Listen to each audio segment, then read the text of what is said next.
اکثریت قایدستیزی‌ها از جانب کلانسالان و مکتبچگان صورت می‌گیرد. هرچند آنها نمونه عبرت برای خردسالان باشند هم واقعی حال تشویش‌آور میباشد. آنها از راه‌های زیرزمینی کاملا استفاده نمی‌نمایند. پیاده‌گردان نه تنها قاعده حرکت در راه را ویران بلکه در بیشتری مورد منطقه سبز کرده راه‌ها را نیز خراب می‌نمایند.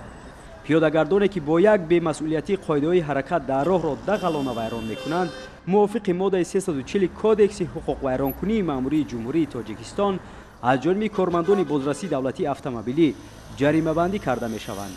از این لحاظ ریاست بازرسی دولتی اتومبیلی وزارت کارهای داخلی جمهوری تاجیکستان از کل رانندگان مخصوصا پیاده‌گردان احترامانه خواهش و طلب می‌نماید که هنگام عبور کوچه و راه‌ها قاعده‌های حرکت در راه را به طور قطعی رعایت نمایند، زیرا یک لحظه نشتابکاری می‌تواند حیات انسان را به ممات تبدیل دهد.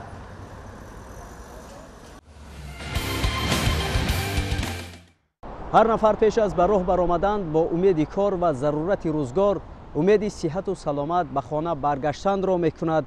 از ندانستن عادی‌ترین قاعده‌های بی‌خطری حرکت در راه حالت‌هایی می‌شوند که انسان‌ها در پی صدمه‌های راه نقلیاتی جان خود را از دست می‌دهند.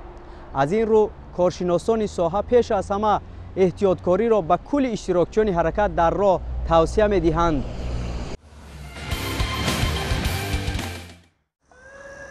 با مقصد تامین بی‌خطری حرکت در راه، پیشگیری نمودن حادثه‌های راه و نقلیاتی، برهم زدن حالت‌های تماشوی، رفع مشکلات گذاشتن واسطه‌های نقلیات در قطار دوم حرکت زیر علامت و نشانه‌های آگاه کننده، گذرانیدن واسطه‌های نقلیات از معاینه حتمی سالانه تکنیکی و دیگر تصمیم‌گیری‌های نتیجه بخش همه روزه از جانب کارمندان شعبه بازرسی دولتی اتومبیلی در شهر ترسونزاده راه اندازی می گردد.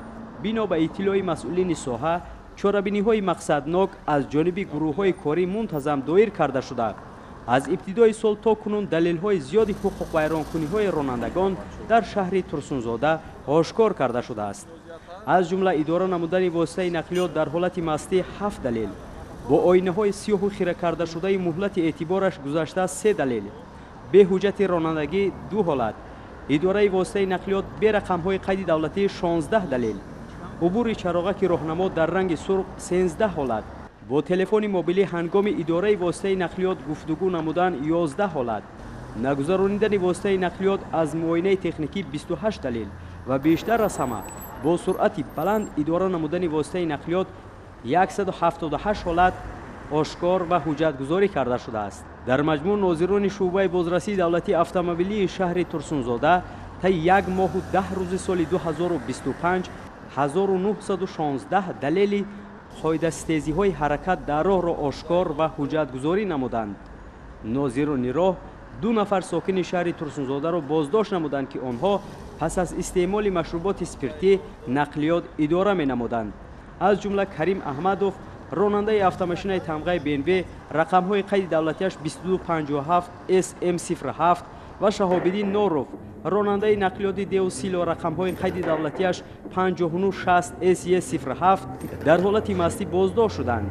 همزمان از جانب کارمندان شعبه بازرسی دولتی اتومبیلی شهر ترسونزاده یک حالت در واسطه نقلیات نصب نوشتجات با حروف عربی معین گردید که آن عبدالمومن حییتوف راننده اتومبیل تمغه اوپل استرا رقم‌های قید دولتیش 1516 MN01 می باشد. او برای خودنمایی این عمل را اجرا نموده است. متاسفانه سالهای اخیر قاعده ویرانکنی‌ها بیشتر به مشاهده می رسد که در نتیجه به رخ دادن صدمه‌های نقلیاتی باعث می گردد.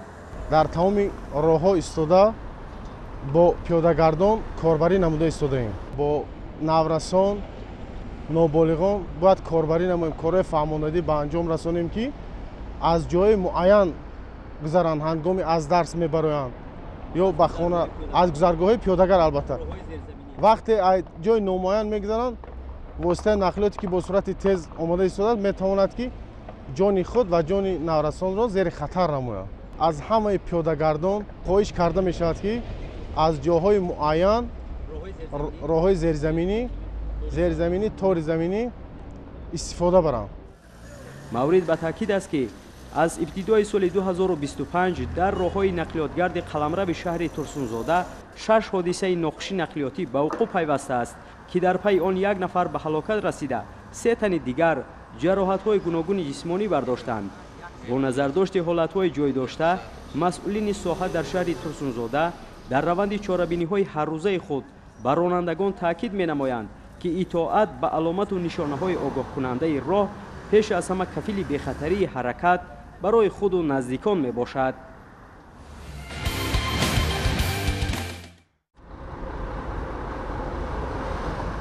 ин наворҳо аз масири мошингарди Душанбе Турсунзода бардошта шудааст. роҳи мазкур дорои аҳамияти байналмилалӣ мебошад. ҳамарӯза ба василаи роҳи мазкур ҳазорҳо адад воситаи нақлиёт ҳаракат доранд, махсусан воситаҳои нақлиёти боркашу калонҳаҷм ва гаронвазн.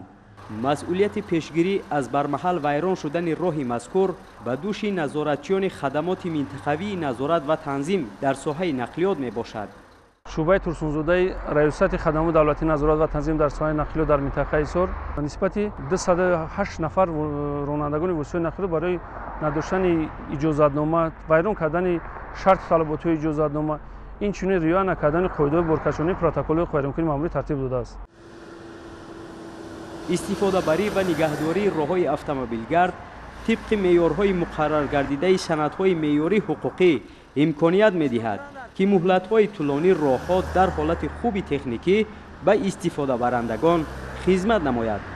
вале мутаассифона баъзе аз ронандагони нақлиётҳои боркаш ҳангоми интиқоли борҳои вазнину тақсимнашаванда нисбат ба ҳолати роҳ хунукназарӣ зоҳир намуда, бо мақсади ҳарчи бештар ба даст овардани манфиат ба иншооти роҳдорӣ таъсири манфӣ мерасонанд.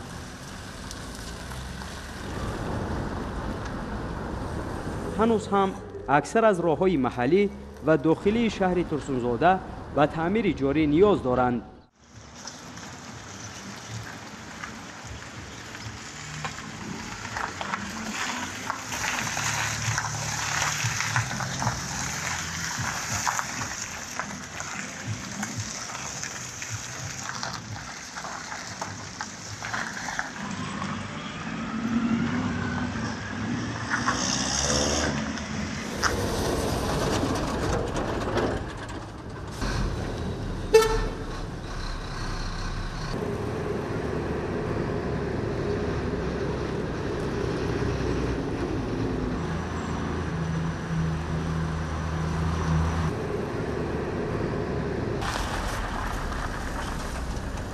албатта ҳастанд ин камбудиҳо ба назар мерасанд дар самти кашондани борҳои гаронвазн ва вазин хело беҳбудӣ шудааст. дар шаҳри Турсунзода сохтумонҳои биноҳои баландушона рафта истодаанд.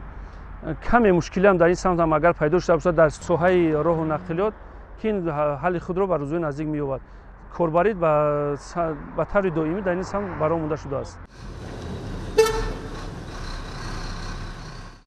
нигаҳдории роҳҳои дохилии шаҳр ва барқарор намудани ҳолати ҷойдошта ба фаъолияти муассисаи давлатии нигаҳдории роҳҳои автомобилгард ва корхонаи воҳиди давлатии хоҷагии манзиливу коммуналии шаҳри Турсунзода вобаста мебошад. кашонидани борҳои калонҳаҷм дар дохили шаҳри Турсунзода зиёд шуда буданд. муассисаи манзиливу коммуналии шаҳри Турсунзода дар якҷоягӣ бо муассисаи давлатии автомобили нигоҳдории роҳҳои шаҳри Турсунзода, ки рӯзҳои наздикам ҳаво гарм шуда истодааст, дар рӯзҳои гармӣ ин аз таъмири ҷорӣ ҳатман инро мебаронанд.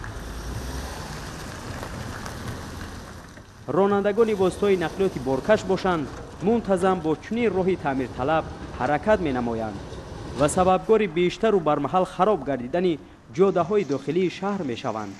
масъулин таъмирталаб ва корношоям гардидани роҳҳоро дар ҳаракати якмарому беназорати воситаҳои нақлиёти гаронвазн ва боришоти барфу борон рабт медиҳанд. албатта он ширкату ҷамъиятҳое ки дар шаҳри Турсунзода ҳастанд, ҳамаи онҳо таҳти назорат гирифта шуда ҳастанд. дар якҷоягӣ дар ҳамбастагӣ кору фаъолият карда истодаем, ки барои кашонидани мусофирон ва бору мусофир мақсад ба сифати баланд корро баро монда шуда. ҳоло ки мавсими сардиҳои зимистон асту ҳолатҳои фаромадани ғубору туман, он аз ҳар як ронандаи воситаи нақлиёт ҳангоми ҳаракат эҳтиёткориро тақозо менамояд. бино ба иттилои коршиносони бахши роҳу коммуникатсия, баъзан субҳу шом аз ҳисоби тариву намӣ қабати сатҳи болопӯши роҳ дар баъзе минтақаҳо лағжона гардида эҳтимоли ба вуқӯъ пайвастани ҳодисаҳоро дар пай дорад.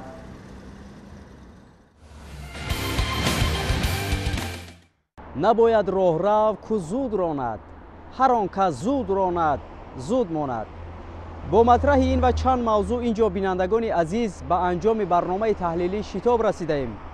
дар ҳар сурат амали қонунӣ дар баробари музаффарияту муваффақиятҳо боз манфиатовар хоҳад буд.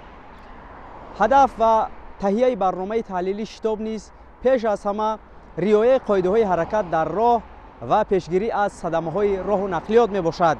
инҷо бинандагони азиз ба анҷоми барномаи таҳлилии шитоб расидаем. дар ҳафтаи равон ба шумо роҳи сафеду бехатарро таманно дорем.